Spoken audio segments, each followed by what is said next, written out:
14th of March, taking the pond watch water samples in Hendry Creek, leaving about 11:15 at the moment, and the water is quite low. It was a little dodgy getting into the boat, actually getting from the dock to the floating dock, which was of course not floating, not much anyway, but we managed, and we're scraping along through the branches on the bottom of the creek. Looks like a nice day. It's supposed to be sunny and 10 to 15 miles an hour winds, decreasing as the day goes on.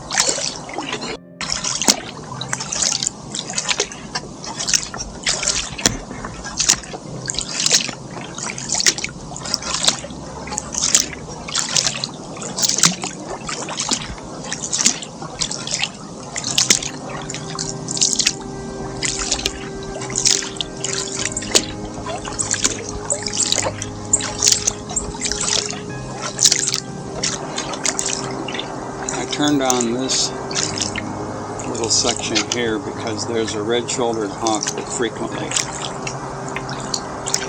perches in the trees along the sides here. I don't know if he's waiting for the kingfisher to screw up or if there's something else for him to eat along the banks. I wouldn't think that a river otter would be on his menu. Seems like the river otter would get the better of that contest. So, just hoping maybe he would fly down the creek again. He does that from time to time when I come out here and spook him off his perch.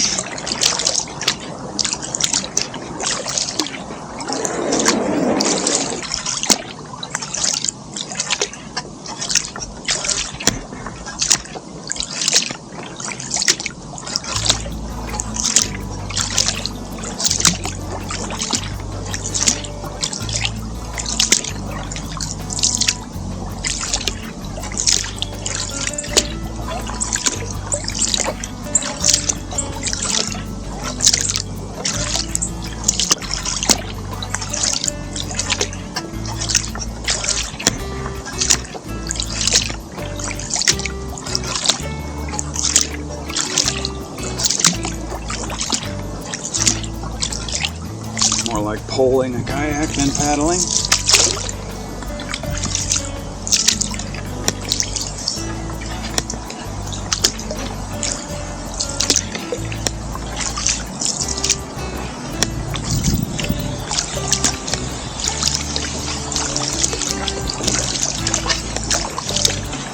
I'll film the next bend too, just in case somebody's in the trees there.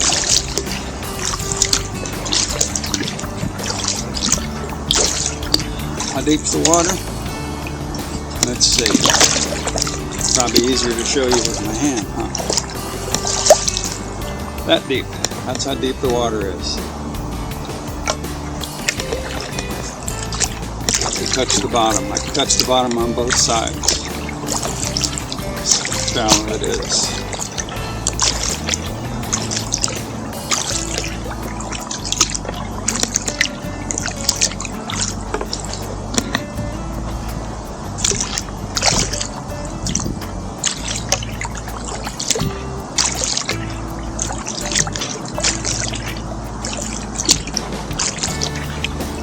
Chances are you can see the leaves on the bottom of the creek. The creek's actually pretty clear.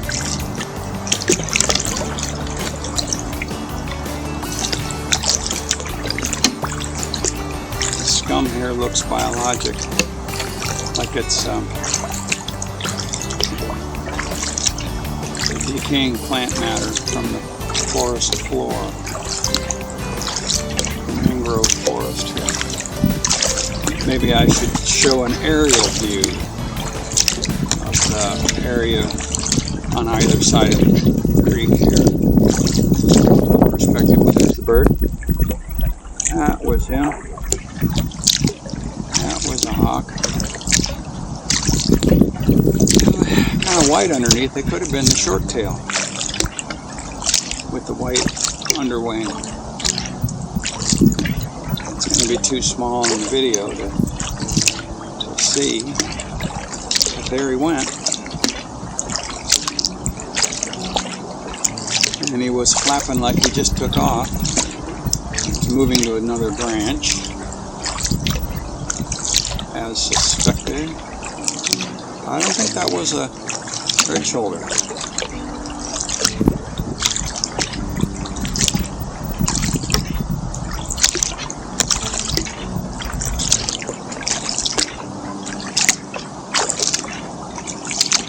And this is why we live here.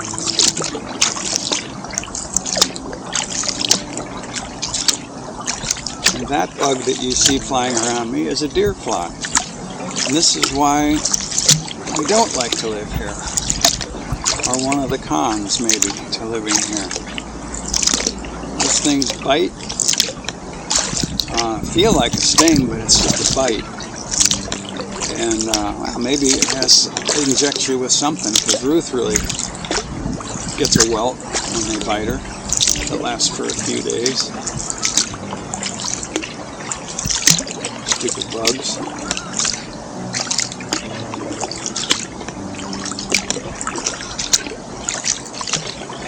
Now perhaps you're wondering what I'm paddling with. This is actually a Greenland paddle. It's the paddle that the Inuits use with their skin-on-frame kayaks. They're actually very efficient, and you can do a lot more things with them than you can with a Euro paddle or a European style paddle that has like a spoon on the end. We look at all the vultures. 1, 2, 3, 4, 5, 6, 7, 8. I think I saw 8. They seem to have scattered. Not on my account though. The Euro paddles seem to make more sense, but this is a long hydrodynamic paddle. It's kind of shaped like a wing. Can you see that? And it takes a little bit of practice to hold it at the right angle. It's not difficult to do. It's just when you're starting out, you might not get it quite right, and it vibrates a little or something. But you can just put a little bit of the paddle in and not put a lot of strain on your muscles. So you can also paddle at a shallow angle like I'm doing here and not much water. And it's kind of a low gear. You can paddle short strokes quickly like this. Later on I'll show you how to do longer strokes, deeper strokes, more slowly but more powerfully. Here's more powerful, longer strokes. And I'm submerging the entire paddle blade. And that gives me at least as much wetted area as a Euro paddle, with more options. So they're really great paddles. I made this one out of a red cedar 2x4 that I bought at Lowe's.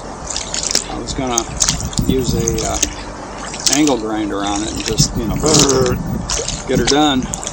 But when I started shaping the cedar with a plane, it just smelled so nice. I took my time and used some hand planes that were my grandfather's. So that was another reason to use them. But the garage smelled really nice for a couple of days. I had a couple trash cans full of curls. That is a Carolina wren. You hear them going weechoo, weechoo, weechoo. The vultures that we see overhead are black vultures predominantly. I don't think I saw any turkeys in there. Turkey vultures, not real turkeys. I don't know if you can see the wings, but the black vultures kind of have their wings swept forward, and the turkeys don't.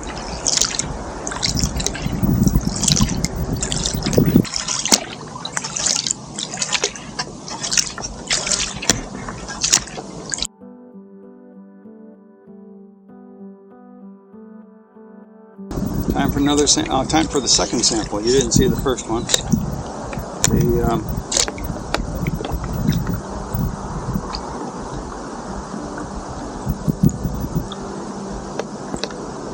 Not like that, maybe. This is the fourth sample, counting from the power lines. We go in reverse order here with the water coming in. I collect the samples against the current if it's convenient. Sometimes I always collect it 4 to 3 to 2. I turn around here and head for sample number 3, which is also around our neighborhood. It's the intersection of this creek that I'm on now, which is called Phillips Creek. At some point it's called Phillips Creek. I'm not sure where it changes. It might be before here. And the main body of the creek is Hendry Creek, and we live on the East Fork, so that implies there's a West Fork. So I'm not sure where Phillips Creek takes off. It might be just up here around that bend. But Phillips Creek, you can see it, this creek here is quite a bit deeper. I don't know if I can, yeah, that's how deep it is. It's like half a paddle, so it's like 3 feet, a little more than 3 feet. It used to be a mailboat run before US 41 was built south of Fort Myers. They would run a mailboat up this creek and deliver the mail to the south end of Fort Myers. I don't know if that was all of Fort Myers. Maybe I should research that, huh? Anyway, Phillips Creek was the mailboat. Oh, look, there's a kingfisher on that dock. Can you see his silhouette? I'll point right at him here. Well, it doesn't matter if I do. He's right above the bow. There he is. He'll fly anyway when I go by, so I'm not really causing anything. There he went. I like them. Love their little hairdo. They're territorial.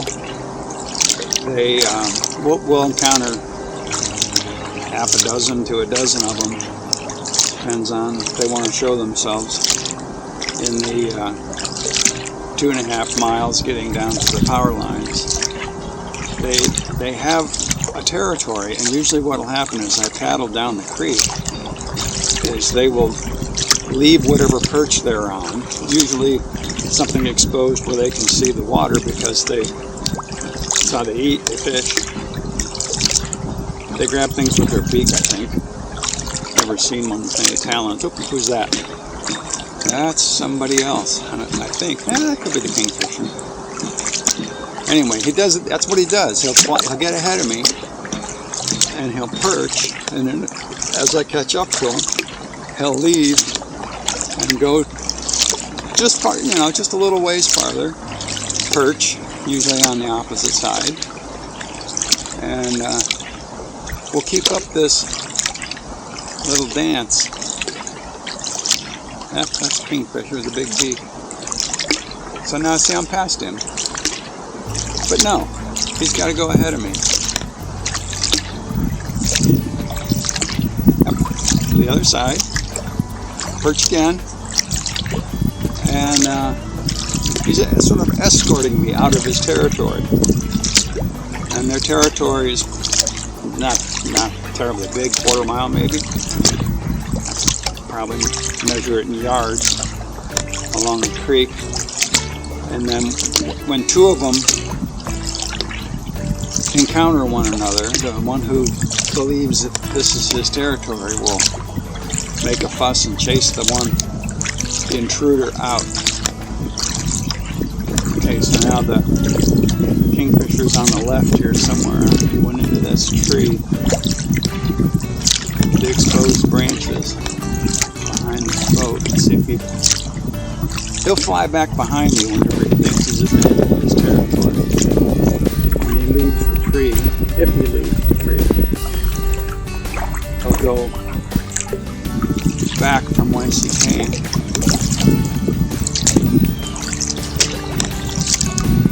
There's a tricolor heron, I think. It's kind of bad light to get a good ID, but that's what it was. I got some light.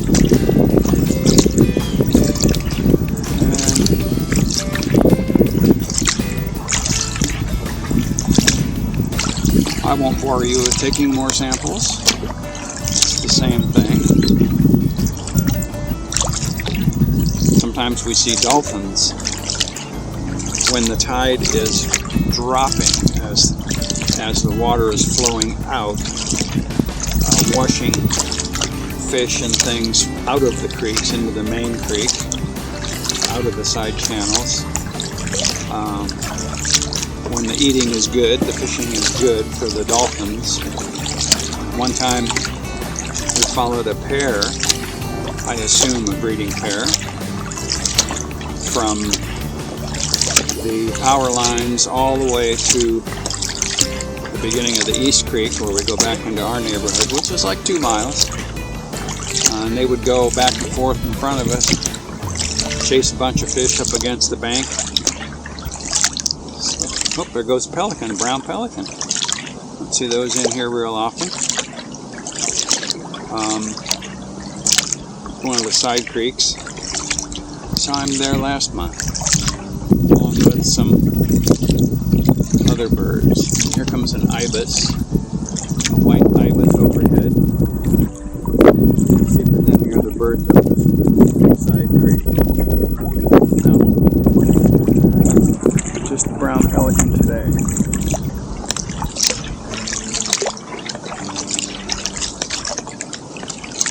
Unless it's windy, and I'm trying to stay in the wind shadow of the trees along the bank, I tend to paddle in the middle of the creek. And if I see a roosting bird, I'll paddle towards the opposite side to give them as much clearance as possible. Try not to disturb them. Of course, I can only go where there's water, so I do end up disturbing some of the more nervous birds.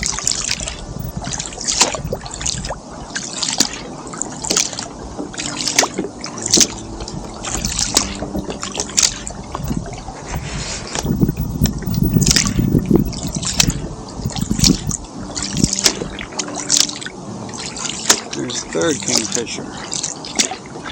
Why are you recording? Anyway, that's a third kingfisher. Just went by. So this is the Estero Preserve. It's on the east side, which is to my left, it's a wildlife preserve, and on the right side, which is the west, it's a sort of a park. And there's some trails in there with trailheads at the end of Winkler Road, where you can park your car and have a snoop around in the wild country back there. There are alligators. Somebody had a run-in with an alligator back there a few months ago. Basically, I think they went into the water to retrieve something. I don't know if it was sunglasses or something, but I don't remember the whole story. Could have got a bite, or just a scare, I don't remember. But, you gotta watch yourself around here. You're living amongst the animals. Notice I didn't say I have a video encounter with a bobcat on our dock, on the dock that I walked down. Oh, there's another Kingfisher, that would be number 5. We're about halfway. So, halfway one way, and I turn around and come back. Anyway, the Bobcat encounter was very fortuitous, but I had a woodpecker, I think, at the time on the feeder, and just below the feeder I saw this brown slinky shape. So I went and filmed it with my cell phone. I wish I would have used the big camera, because I had a fair amount of time with the cat before it hopped off the dock and went who knows where. But you can see the video. It's here on my channel, posted in the wildlife playlist.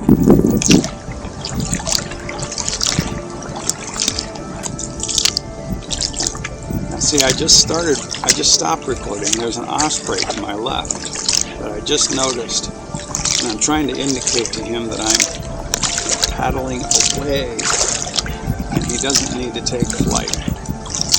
But he's on that bare snag, and I'm trying not to make eye contact either, because I don't know at what point he's going to decide that's enough contact and leave. He doesn't need to leave. At least he's not just finished a long migration and is completely exhausted and chased up off the beach by somebody's pet dog that thinks it's fun to watch the birds scatter. We have that problem here a lot. You know, birds are birds. Scaring them up is, you know, you can appreciate how the dogs like to do that. But if they've just come from Brazil or someplace, they may not have enough energy to move too many times before they're completely exhausted and expire.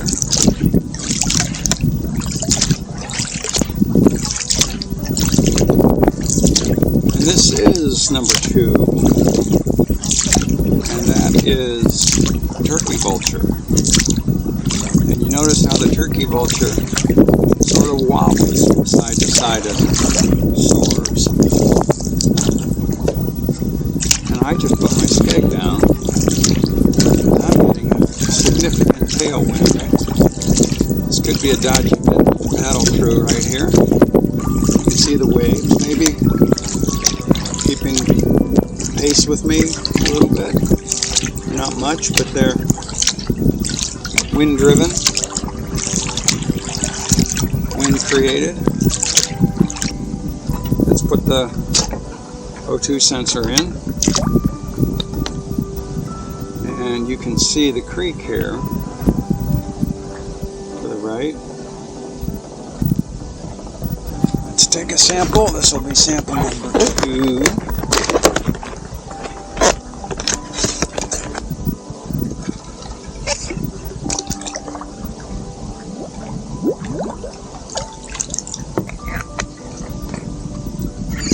County seems to be happy with water from that deep, so that's what they get.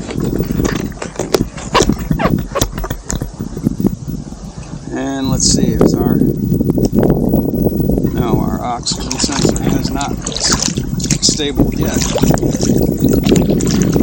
Skeg up so we can turn. Put the skeg down because with the tailwind, the boat wants to turn all the time, and you spend 80% of your energy keeping the boat going straight. It wants to spin around and head into the wind.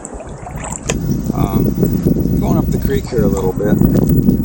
Let the O2 sensor stabilize. And stick my nose in. Get out of the wind. Because as soon as I stop paddling, I'm going to blow into this mangroves. Now you can see, it's a nice little creek, isn't it? It goes a ways. Quarter mile. Oh, there's another kingfisher. That would be number 6. His territory probably is this little side creek here. I don't know if it has a name. lot of kingfishers today. Bluebirds, like a blue jay sort of, with a white collar, big black beak. Alright, well, that's probably a good spot for some a water sample. I mean, temperature, oxygen, and all that.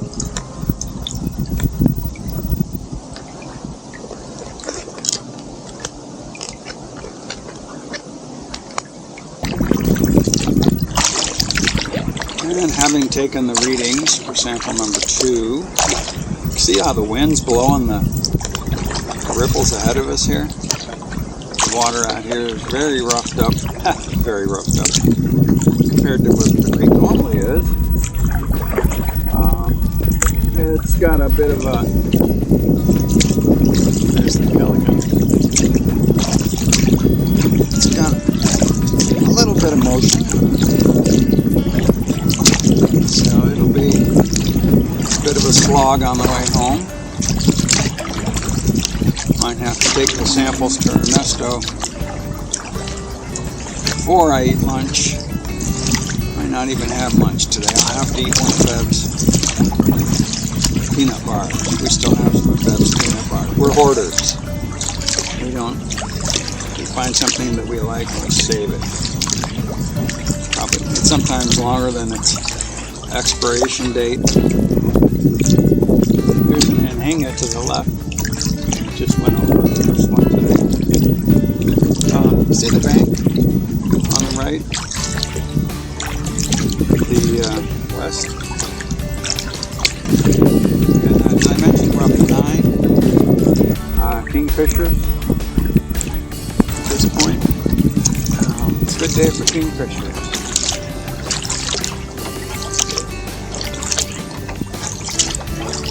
Anyway, ahead you can see the power lines. That's the end of the project for me sampling the creek anyway.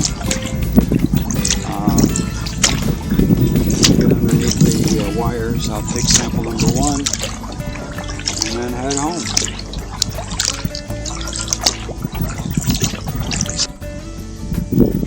And here I am leaving the power lines after taking the final sample, which is sample number 1, and started recording because of a swallowtail kite head, hoping that he'll soar over us closer so you can get a look at it.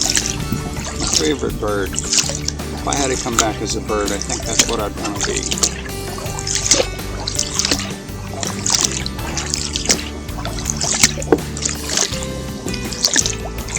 They spend the summers, I guess the summers, anyway, they migrate to Brazil. They've just returned for nesting season, which is starting in the spring. So I guess they're here in the summer, and then in late summer they head for Brazil, spend the winter in Brazil, then come back here.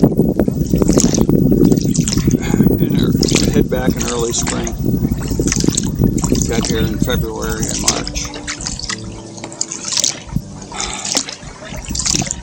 He's disappeared. Maybe we'll get another look at him later. There's a kingfisher silhouetted on his branch. That's why we're starting this recording. The branch that just disappeared. Should take off any minute now. Or not. There he goes. Didn't go very far, did he?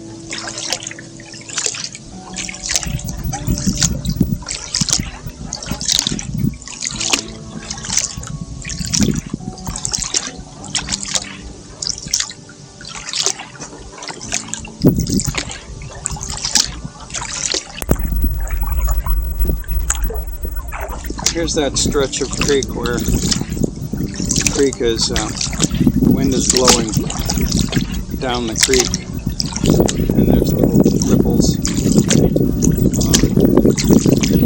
They were bigger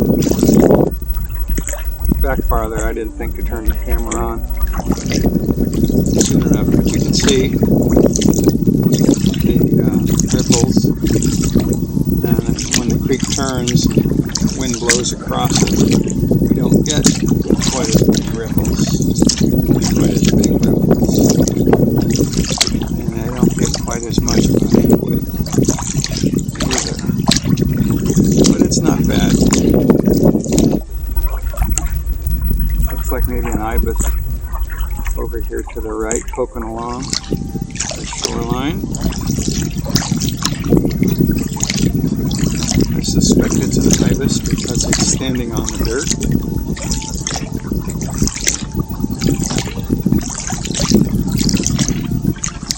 And it's white. Could be. Yeah, the ibis spaces are very red right now. It's breeding season for them, and that's how they show their masculinity. It makes them hard to see in the shadows like that because the red's pretty dark. Normally their beaks are kind of pinkish, light, flesh colored, pink, peachy color. I don't even know, maybe they vary. But they're light, they're not white. They're not red either. Now here's that osprey we paddled past on the way down. And he's on the same snag. So that was nice of us not to scare him off. Hopefully I won't scare him off this time either. So I can get his feathers ready a little bit. He's wanted to fly. Adjusted his posture a little, but we're almost to the opposite side of the creek. We're farther away than we were last time. So let's see if we can keep him there. I won't look at him anymore. I guess hope maybe the sunglasses help. Can't see me looking.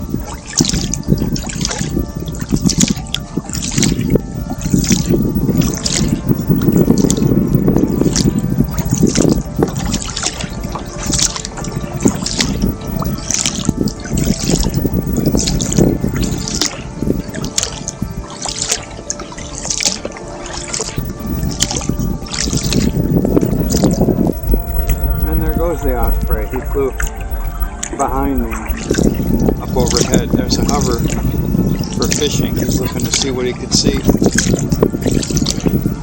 I couldn't get the camera started soon enough. He was just right over this bank over here, right above these trees to my left. Oh well. Try to save a little battery. Miss a shot.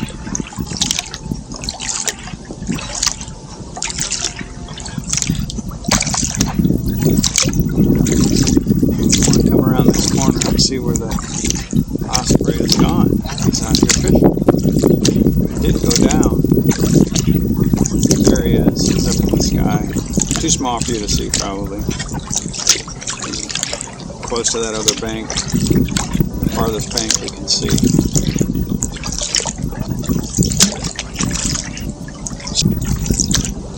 This is just a nice view of the creek. The sun's come out. See where high tide is. We're still pretty low. The idea here is to put the tracker on this float as I go by and see if it will track it and do an automatic pan from ahead of me to behind me.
Suburbia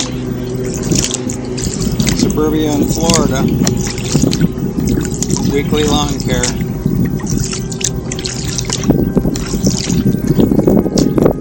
Always a motor running, doing lawn care. Mowing, blowing, trimming.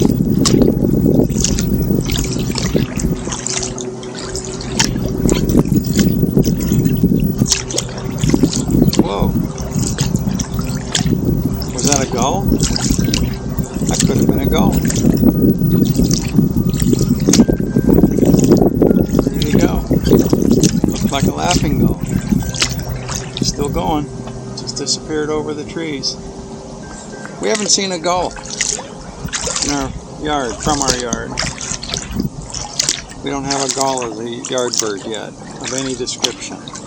But we know they're around. We see them at the stoplights and stuff on both sides of our house as far as east and west is concerned. The Gulf of Mexico is west of here. The Caloosahatchee River is north. And there's gulls on both of those places. And it's just no gulls here. Because there's not enough beach, enough place to scavenge. They like to stand on the beach. I see gulls standing in mass on the beach. They'll also, they'll pick little fishes out of the water. But they'll sit on the water. They'll roost. Just bob around on the water too. I don't know what is wrong with this water. There's a turkey vulture. I just leave it running up. Look at that, huh?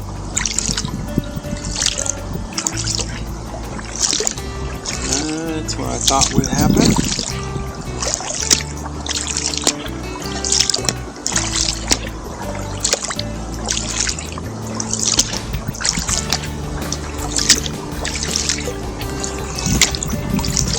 What I hoped would happen anyway.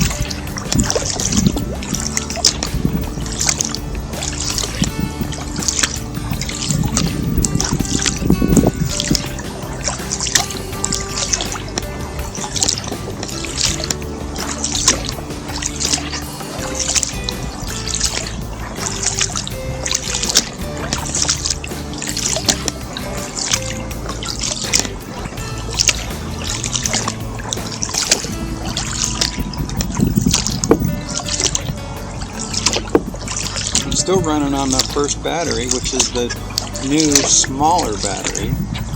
It's newer. I don't know how they compare. It's the first time I've tried this one. Pleased it's still working.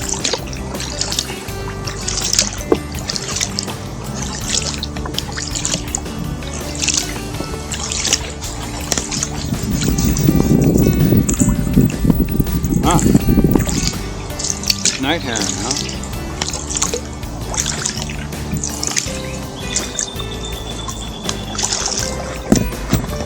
Sorry.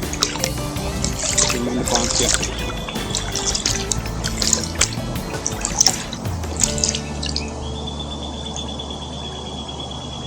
There's a cardinal you can hear. And there was a Kingfisher, that Kingfisher I was talking about earlier, that hangs out in here. I don't think we saw him on the way out, did we?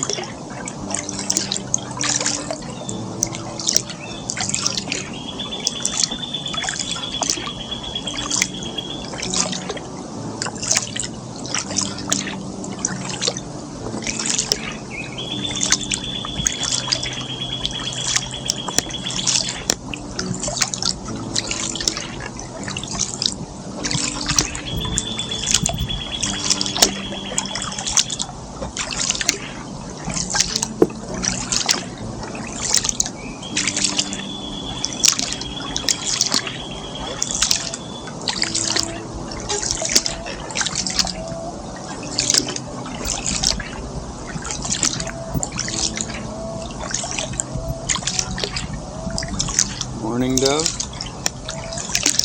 You can hear.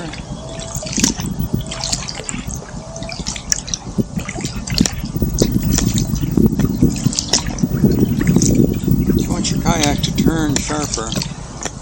You lean to the outside of the turn. Actually, it's not so much the lean as it is cock your hips. You have to keep your center of gravity in the boat. Otherwise, you're swimming. It wouldn't be a very nice place to swim here.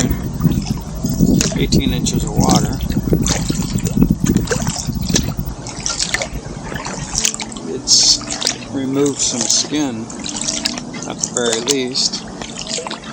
Hopefully not get any infections.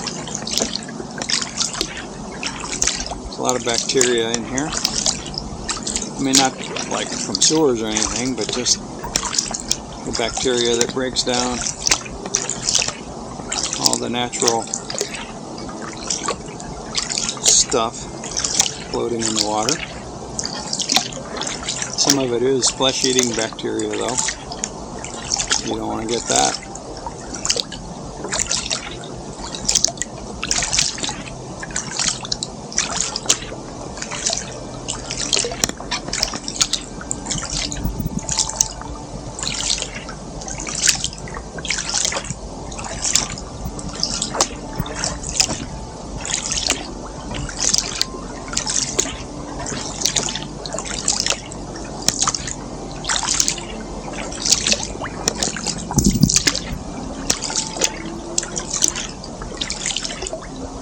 There's the Kingfisher, probably barely visible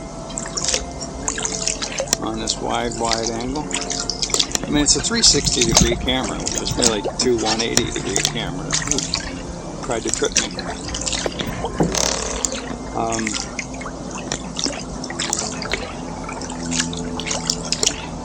So it's quite a wide angle.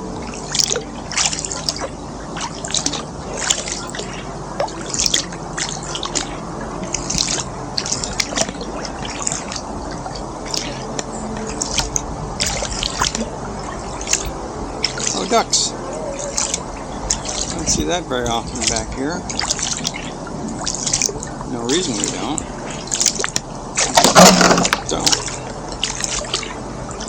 Made me jump. That twig. Watching the ducks. And I just changed the battery. I was talking about how long the battery was going to last. Oops. Tip over. So it just came around the last corner, and there's the floating dock where the kayak lives. So I thought I would change the battery to have the experience of swapping batteries in the boat. And I find I should probably bring a rag in a waterproof bag. I should probably put the new battery and the rag and everything in a small waterproof bag, so I can wipe my hands and do the deed. We scratch along some more twigs,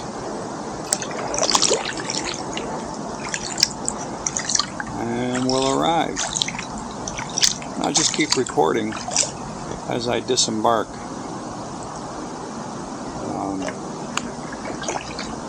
Who knows? Maybe I'll have an issue and you watch me swim. Probably not, though.